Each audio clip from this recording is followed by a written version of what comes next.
चलो एक क्वेश्चन के थ्रू एग्जीक्यूटर अकाउंट बनाना बता रहा हूं, है ना। लिखो एक question.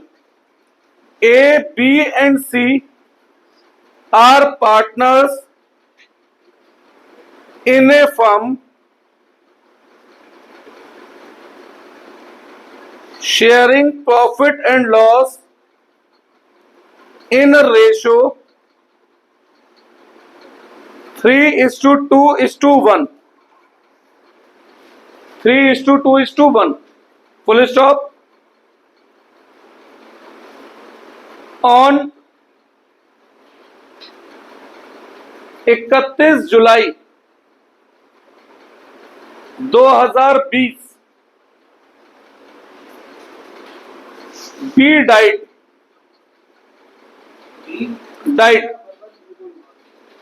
Full stop. On same date B's capital account is prepared, जो कि मैं आपको बनाना सिखा चुका हूं बेटा। On same date B's capital account is prepared and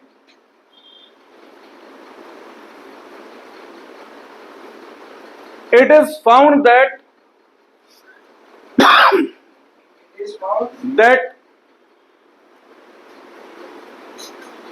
in total, comma लगाकर, in total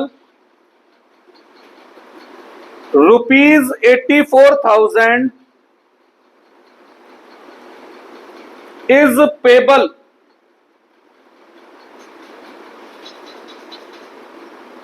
to B's executor.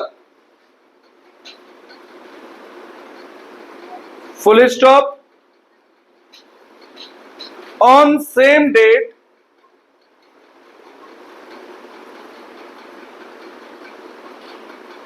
stock worth ₹14,000 and 14,000 and ₹10,000 in cash and ₹10,000 in cash has been paid to B's executor. Has been paid to B's executor. Full stop. For remaining amount, it is decided. For remaining amount, it is decided that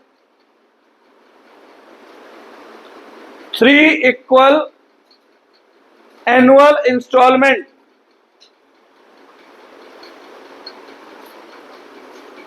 will be given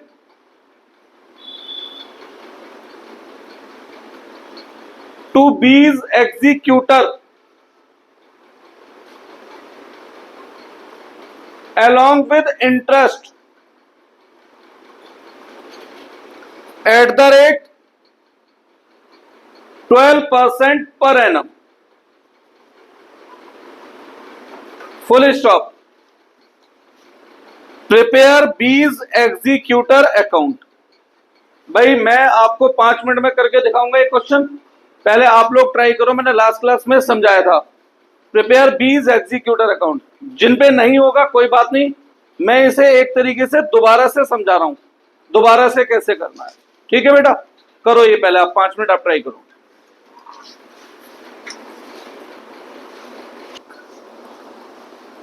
देखो बेटा, executor account बनाना है हमें, तो वैसे तो मैंने last class में समझाया था, रिकॉर्ड करना भूल गया था। दोबारा से मैं तरीके से समझा रहा हूं इस क्वेश्चन को, और एक क्वेश्चन कर लो या 10 क्वेश्चन कर लो, सारे क्वेश्चन सेम मैनर में सॉल्व होंगे। फॉर्मेट सबको बताइए, date particular amount, date particular amount. अब मैंने आपको इसमें एक एडवाइस दी थी, जितने साल हो, जितनी इंस्टॉलमेंट हो, उससे 1 ईयर एक्स्ट्रा बनाना है। जैसे अगर क्वेश्चन में 2 इंस्टॉलमेंट हैं तो कितने हिस्सों में बांटना है इसे? 3। अगर क्वेश्चन में 3 इंस्टॉलमेंट है तो 4 है तो 1 साल एक्स्ट्रा। ठीक है, जरा एक बार क्वेश्चन खोलते हैं। 31 जुलाई 2020 बी मरता है, उस दिन उसका टोटल ड्यू कितना है? 84,000। तो जब हम बीज कैपिटल अकाउंट क्लोज करते थे तो वहां पर लिखते थे टू बीज एग्जीक्यूटर। तो यहां पर 31 जुलाई 2020 को क्या लिखूंगा? बाई बीज कैपिटल। कितना? 84,000। अच्छा, इसमें से हम क्या कर रहे हैं? कुछ इमीडिएट पे कर रहे हैं क्या? कितना? 24,000। तो जब हम पेमेंट करेंगे तो हमारे ऊपर लायबिलिटी बढ़ेगी, कम होगी? कम होगी। तो इमीडिएटली हमने कुछ पेमेंट की है। अब अगर हम पेमेंट कैश में करते तो कैश, कुछ और दे रहे हैं तो वो नाम लिख दो। पेमेंट के रूप में मैं क्या दे रहा हूं? एक तो स्टॉक दे रहा हूं, और क्या दे रहा हूं? कैश। तो अब हमारे ऊपर बैलेंस ड्यू कितना बचा?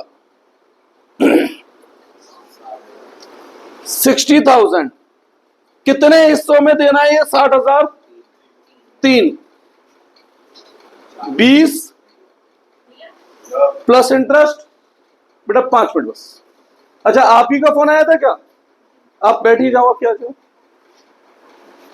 लेट आए हो बेटा आप? फिर सेकंड, फिर 20,000 प्लस इंटरेस्ट, फिर 20,000 प्लस इंटरेस्ट। अब ये 20,000 कितने कितने गैप पे पे करने हैं?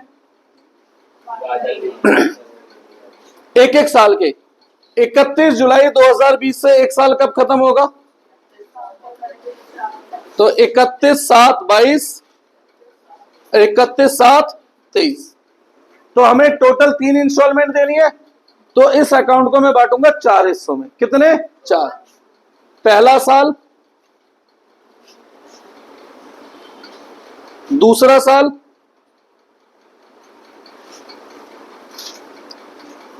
तीसरा साल,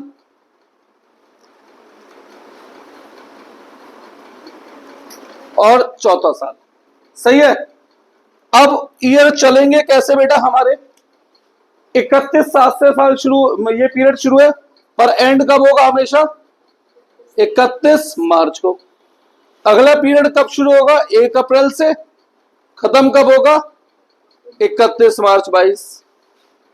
1 अप्रैल 22 से 31 मार्च 23। 1 अप्रैल 23 से 31 मार्च 24। इस तरीके से हमारे पीरियड चलेंगे। यहां तक कोई डाउट है? नहीं। अब एक एक करके इंस्टॉलमेंट देनी शुरू करते हैं बेटा। ठीक है, 3 इंस्टॉलमेंट, 3 अलग कलर के पेन यूज कर लूंगा। पहली इंस्टॉलमेंट कब देनी है? पहले साल में आएगा, दूसरे साल में आएगा? पहले में कैसे आएगा बेटा? पहला साल कब खत्म हो रहा है? 31 मार्च 21। अब पेमेंट कब करनी है? 31/7/21। तो 31/7/21। यहां से यहां तक कितने समय बाद पेमेंट कर रहा हूं? 12 महीने बाद। तो 12 महीने का क्या लगना चाहिए? इंटरेस्ट।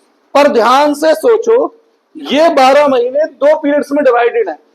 9 मंथ आते हैं पहले साल में और 3 मंथ आते हैं दूसरे साल में।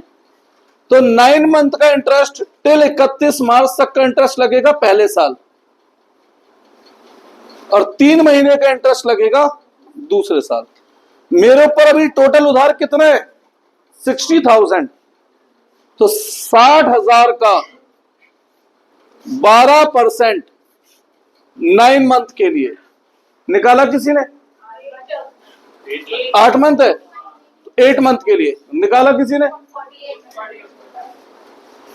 फिर 60,000 का 12% 4 मंथ के लिए। तो यहां से यहां तक 12 महीने बनते हैं, जिसमें से 8 मंथ पहले साल में कवर हो रहे हैं, 4 मंथ दूसरे साल में। तो 8 मंथ का इंटरेस्ट पहले साल में, 4 मंथ का इंटरेस्ट दूसरे साल में। कोई डाउट? और इस दिन हमें करनी है पेमेंट। पेमेंट करने पर हमारा उधार होता है कम, टू कैश। क्या देना है? 20,000 प्लस इंटरेस्ट। यहां से यहां तक कितना इंटरेस्ट बन रहा है बेटा? 7200, 27,200। कितनों ने पहली इंस्टॉलमेंट सही पे करी है? सही है, पहली इंस्टॉलमेंट, ठीक है। अब अगली इंस्टॉलमेंट कब पे करनी है? 31/7/22, 31/7/22। सेम यहां से यहां तक कितने महीने का गैप है? 12। तो यहां से यहां तक क्या लगेगा? इंटरेस्ट। सेम 8 मंथ कहां कवर होंगे? ऊपर, और 4 मंथ नीचे। तो टिल 31 मार्च 22 तक का इंटरेस्ट ऊपर आएगा। हम पे पहली किस्त चुकाने के बाद कितना उधार बचा? 40,000। कितना परसेंट? 12%। कितने महीने के लिए? 8 महीने के लिए, 3200। सही कर रहा हूं? 4 महीने का इंटरेस्ट दूसरे साल में, यहां से यहां तक 40,000, 12%, 4 मंथ। कितना बैठ रहा है बेटा? 1600। और सेम डे पे हमने कर दी payment, to cash, 20,000 plus interest, 3200 और 1600, 4800, 24,800। कोई डाउट है इसमें? श्योर? अब दूसरी इंस्टॉलमेंट भी पे हो गई। कितना उधार बचा? ये 20,000 मुझे कब पे करना है? 31/7/23। सेम यहां से यहां तक क्या लगेगा? इंटरेस्ट। 4 महीने नीचे कवर होंगे, 8 महीने ऊपर। 31 मार्च 23 तक 8 महीने का ब्याज ऊपर और 4 महीने का ब्याज नीचे। क्या उधार बचा है हमारे पास? 20,000, 12%, 8 मंथ, 4 मंथ। कितना? 1600 और 800। और यहां पर मैं 31 जुलाई 23 को क्या कर दूंगा? Payment to bank, 20,000 plus 16/8, 2400, 22,400। कोई डाउट है इसमें? यहां तक कोई डाउट? कितनों का ठीक है? बिल्कुल। चलो, और अब क्लोज करते जाते हैं। अब क्लोज करने के नाम पे कुछ नहीं करना। यहां बैलेंस सीडी, और अगले साल ये 1/4 को क्या बन जाएगा? Balance brought down. निकालो पहले साल का, अगले साल के लिए ओपनिंग। सेम यहां बैलेंस सीडी, अगले साल के लिए बैलेंस बीडी। फिर सेम अगले साल के लिए बैलेंस सीडी, और अगले साल बैलेंस ब्रॉट डाउन। और आखिरी साल बैलेंस बचेगा ही नहीं। क्यों नहीं बचेगा बेटा? क्योंकि सारी पेमेंट हो चुकी है। तो ये था एग्जीक्यूटर अकाउंट, कह लो इसे लोन अकाउंट कह लो। भाई रिटायरमेंट में अगर मैं बनाऊंगा तो यही क्या है? Loan account. और अगर मैं डेथ में बना रहा हूं तो यही क्या है? एग्जीक्यूटर। बस ये फर्क है। रिटायरमेंट में क्या लिख दूंगा मैं? लोन। और डेथ में क्या लिख दिया है? एग्जीक्यूटर। खत्म। आ गया ये। तो अगली क्लास से अब वैसे हमें मेन न्यू चैप्टर शुरू करना है बच्चे, ठीक है? डिसोल्यूशन। एक भी जना छुट्टी मत करना। अगर पहली 2 क्लास छूटी तो डिसोल्यूशन छूट गया, फिर कुछ नहीं आएगा डिसोल्यूशन में समझ में। और पहली 2 क्लास समझ ली तो डिसोल्यूशन एक ही बारी में समझ में आ जाएगा। सही है?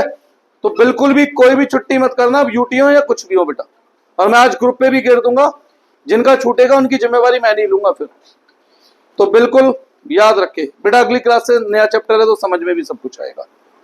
तुमने कुछ पहले पढ़ रखा है क्या? तूने 1 बस? चलो देखते हैं क्या कराते हैं। चलो बेटा, इसे तो बंद कर देता हूं।